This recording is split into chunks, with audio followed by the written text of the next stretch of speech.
আসসালামু আলাইকুম দর্শক, নতুন আরও একটি ভিডিওতে আপনাদেরকে স্বাগত জানাচ্ছি। আমি জুনাইদ ফয়সাল। আশা করি আপনারা যেখানে আছেন নিরাপদে আছেন, সুস্থ আছেন এবং সুন্দরের সাথে আছেন। আপনারা দীর্ঘদিন ধরে আমার বিভিন্ন ভিডিওতে মন্তব্য করে আছেন অনেকেই যে কেন আমি একটা ইউক্রেন নিয়ে ভিডিও তৈরি করছি না। ইউরোপের যুদ্ধবিধ্বস্ত একটি দেশ, পূর্ব ইউরোপের দেশ ইউক্রেন, যার আশেপাশের দেশগুলো হচ্ছে Moldova, Lithuania, Latvia, Estonia, Poland এবং রাশিয়া দ্বারা আক্রান্ত এই ইউক্রেনে আপনারা অনেকেই যাওয়ার জন্য চেষ্টা করছেন বিভিন্ন এজেন্ট অথবা এজেন্সির মাধ্যমে।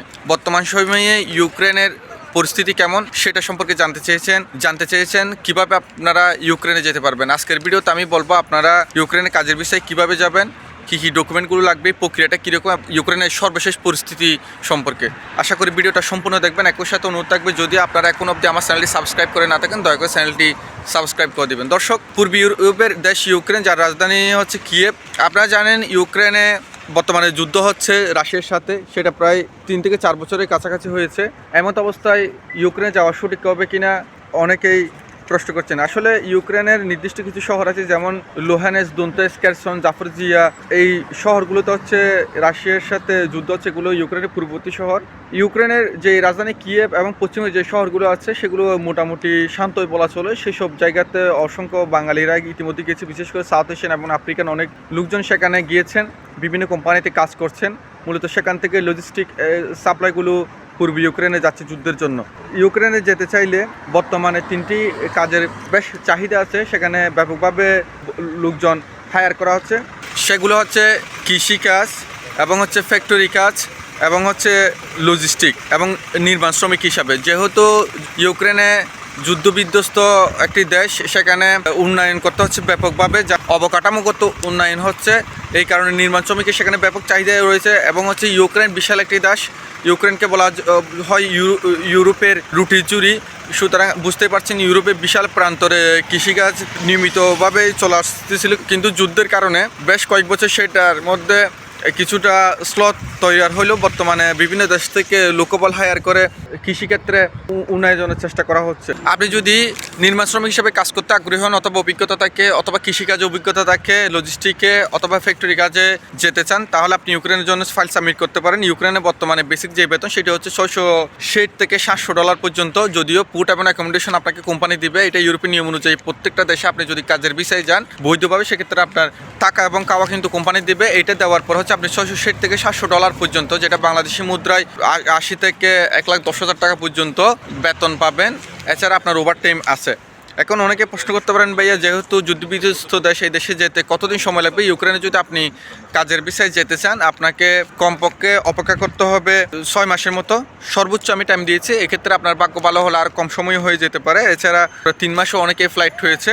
খরচের প্রশ্ন যদি আসে, 6 থেকে 7 লাখ টাকার ভিতর খরচ হবে। যেহেতু আপনারা জানেন ইউক্রেনের পার্শ্ববর্তী আরেকটি দেশ হচ্ছে বেলারুশও যেতে 6 থেকে 7 লাখ টাকা লাগে। এখন যদি আপনাদের থেকে কেউ 10 লাখ টাকা চায় এবং আপনারা 10 লাখ টাকা দিয়ে রাজি হন, সেটা একান্ত আপনাদের ব্যক্তিগত বিষয়। সেক্ষেত্রে আসলে আমাদের বলার কিছুই থাকে না। ইউক্রেনে আপনি যদি বৈধ উপায় যান, সেক্ষেত্রে আপনার খরচ হবে 6 থেকে 7 লাখ টাকার মতো। এখন অনেকে প্রশ্ন করতে পারবে প্রক্রিয়াটা কি। আসলে দেখেন, ইউক্রেনের কোনো নাগরিক অথবা ইউক্রেনের কোনো বৈধ কোম্পানি থেকে আপনাকে একটা প্রেসক্রাইব ফর্ম বা জব অফার লেটার ম্যানেজ করতে হবে। জব অফার লেটার বা প্রেসক্রাইব ফর্ম জোগাড় হওয়ার পরে হচ্ছে আপনাকে যেই আপনার সনদগুলো আছে এবং হচ্ছে আপনার কাজ করার যে অভিজ্ঞতাগুলো আছে, সেই কাগজপত্রগুলো হচ্ছে ইউক্রেনীয় ভাষায় আপনাকে ট্রান্সলেট করতে হবে। এগুলো ট্রান্সলেট করার পর হচ্ছে আপনার ছবি, পাসপোর্ট এবং হচ্ছে আপনার ওয়ার পারমিটের যেই ড্রাফট এবং সার্টিফাইড, যেটা হচ্ছে ইউক্রেনের কোনো কোম্পানি বা নাগরিক দ্বারা হয়ে থাকবে, এই ডকুমেন্টগুলো নিয়ে আপনাকে নিকটস্থ এমবিসিতে দাঁড়াতে হবে। আমি ডকুমেন্টগুলো আরেকবার বলে দিচ্ছি। সেগুলো হচ্ছে প্রেসক্রাইব ফর্ম, যেটি ইউক্রেনের কোনো নাগরিক বা কোম্পানি দ্বারা হবে। তারপরে আপনার ছবি, পাসপোর্ট লাগবে। আপনার যে অভিজ্ঞতা এবং এডুকেশনাল সার্টিফিকেটগুলো আছে সেগুলো ইউক্রেনীয় ভাষায় ট্রান্সলেট করতে হবে। এবং হচ্ছে পাসপোর্ট সহ আপনার ওয়ার পারমিট যেটা ইস্যু হবে, সেটা হচ্ছে ড্রাফট এবং সার্টিফাইড কপি, যেটা ইউক্রেনের কোনো নাগরিক বা কোম্পানি দ্বারা হবে। এগুলো নিয়ে আপনি নিকটস্থ এমবিসিতে দাঁড়াবেন। এখন প্রশ্ন হচ্ছে, বাংলাদেশে ইউক্রেন কোনো এমবিসি নাই, তবে পার্শ্ববর্তী দেশ ভারতের নয়াদিল্লিতে এবং থাইল্যান্ডের ব্যাংককে আপনার ইউক্রেনের এমবিসি আছে। আপনারা আপনাদের ফাইলগুলো সেখানে সাবমিট করতে পারেন। এখন অনেকে প্রশ্ন করতে পারেন, ভাইয়া আমরা ইউক্রেনে কীভাবে যাবো? আসলে ইউক্রেনে যেতে হলে আপনাকে কোনো এজেন্সির মাধ্যমে যেতে হবে। আমি খোঁজ নিয়ে দেখেছি বাংলাদেশে ঢাকায় বেশ কিছু এজেন্সি বৈধভাবে ইউক্রেনে কাজের বিষয়ে নিয়ে যাওয়ার কাজগুলো করে থাকে।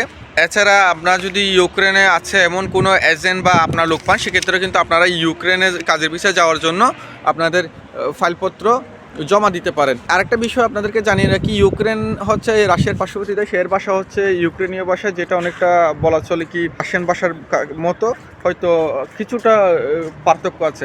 কিন্তু আপনারা যদি ইউক্রেনে যেতে চান কাজের বিষয়ে এবং সেখানে মোটামুটি ভালো একটা অবস্থায় থাকতে চান, ম্যান্ডেটরি আপনাদের বেশি একটা ভাষা লাগবে। ইউরোপের যে দেশেই যান না কেন, ইংরেজি জানা থাকলে আপনি হয়তো বেশ কিছু সমস্যায় পড়বেন না। যখন আপনি এই ইউরোপের বিভিন্ন দেশের লোকাল ল্যাঙ্গুয়েজটা আপনি জানবেন, লোকাল ল্যাঙ্গুয়েজে তাদের সাথে কথা বলতে পারবেন, তখন আপনি বেশ কিছু সুবিধা পাবেন, যেটা আপনার বাসা না যাওয়া অন্যান্য সহকর্মীরা পাবে না। আমাকে অনেকেই জিজ্ঞেস করতে পারেন, ভাইয়া এমতো অবস্থায় আসলে ইউক্রেনে যাওয়া ঠিক হবে কিনা। আসলে দেখেন, ইউক্রেনে যুদ্ধ হচ্ছে এটা ঠিক, সেখানকার পরিস্থিতি কিছুটা খারাপ সেটাও ঠিক, তবে সেটা যে সমস্ত ইউক্রেনে তা কিন্তু না। এটা হচ্ছে পূর্ব ইউক্রেন, পশ্চিম ইউক্রেনের অবস্থা ভালো, যেহেতু যুদ্ধ হচ্ছে সেখানে অবকাঠামোগত উন্নয়ন এবং হচ্ছে বিভিন্ন ফ্যাক্টরি থেকে বিভিন্ন প্রোডাক্ট উৎপাদন করা, বিভিন্ন অস্ত্র ফ্যাক্টরিতে লোকজনের দরকার পড়েছে এবং লজিস্টিক খাতেও কিন্তু লোকজনের দরকার পড়েছে। এই জায়গাগুলোতে যদি আপনারা কাজের বিষয়ে যেতে পারেন, সেখানে বৈধভাবে থাকতে পারেন, একটা সময় গিয়ে সেখানে নাগরিকত্ব পাওয়ার সম্ভাবনা আছে। এছাড়া আপনার যদি ভালো না লাগে, পরবর্তী সময় ফুল্যান্ড, লটভিয়া, লিথুনিয়া হয়ে আপনারা জার্মান হয়ে ফ্রান্সের দিকে মুভ করতে পারেন, তবে সেটা সময় সাপেক্ষ ব্যাপার। কেননা ইউরোপে এই মুহূর্তে আপনারা যদি যেতে চান, বাংলাদেশিদের জন্য বিভিন্ন দেশে ভিসা হচ্ছে না বলা চলে, হলেও সেটা খুব কমই। এই অবস্থায় যদি ইউক্রেনে আপনারা কাজের বিষয়ে যেতে পারেন এবং গিয়ে সেখানে বৈধভাবে থাকতে পারেন, আপনারা কোনো রুলস ব্রেক না করেন, সেক্ষেত্রে পরবর্তীতে সেখান থেকে অন্যান্য দেশে বৈধ উপায়েও যেতে পারবেন, অবৈধ উপায়ে যেতে পারবেন। এবং ইউক্রেনে যদি আপনারা স্থায়ীভাবে থেকেও যান, সেক্ষেত্রে কিন্তু আপনাদের কোনো বেশি সমস্যা হবে না এবং ভবিষ্যতে একটা সুন্দর আছে। যুদ্ধ যে থেমে যাবে না তা কিন্তু না, যেহেতু আমেরিকা এবং রাশিয়ার সাথে একটা চুক্তি হচ্ছে, ইউক্রেনের যে খনিগুলো আছে সেগুলো থেকে খনিজ সম্পদ আহরণের জন্য আমেরিকার সাথে একটা ইউক্রেনের প্রেসিডেন্ট জেলেনস্কি একটা চুক্তি হয়েছে। সেক্ষেত্রে একটা সময় গিয়ে এই যুদ্ধ থেমে যাবে এবং থেমে যাওয়ার ইউক্রেনের পরিস্থিতি ধীরে ধীরে আগের মতো হয়ে যাবে এবং আপনারা সেই সুযোগটা কাজে লাগাতে পারেন। তো আপনারা যাদের মধ্যে সাহস আছে, তারা চাইলে বৈধ উপায়ে ওয়ার্ক পারমিট ম্যানেজ করে, আপনার ফেসক্রাই ফর্ম ম্যানেজ করে আপনারা ইউক্রেনে যেতে পারেন। তবে কেউ যদি বলে যে এমবিসি ফেস করতে হবে না, লিথুনিয়া দিয়ে ট্রানজিট দিব, আমেরিকা দিয়ে ট্রানজিট দিব, লন্ডন দিয়ে ট্রানজিট দিব, দয়া করে এসব মানুষের ফাঁদে পড়বেন না। আপনি ইউক্রেনে যান, রাশিয়া যান, আমেরিকা যান, যেখানে যে আপনার বৈধভাবে এমবিসি ফেস করে তারপরে হচ্ছে ওই দেশে যাবেন, তাহলে হবে কি আপনি কোনো ধরনের ওখানে সমস্যায় পড়ার সম্ভাবনা অনেকটা কম আসবে।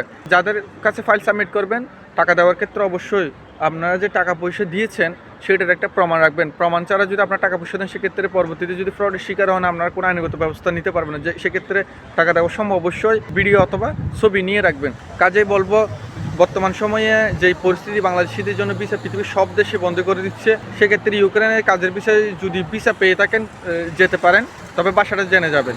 আর হচ্ছে চোখ কান খোলা রাখবেন। অবশ্যই বিদেশের মাটিতে সুন্দরভাবে সব নিয়মকানুন মেনে চললে সব দেশে ভালো, সব দেশে সুন্দর। সবার জন্য শুভকামনা করছি। আসসালামু আলাইকুম।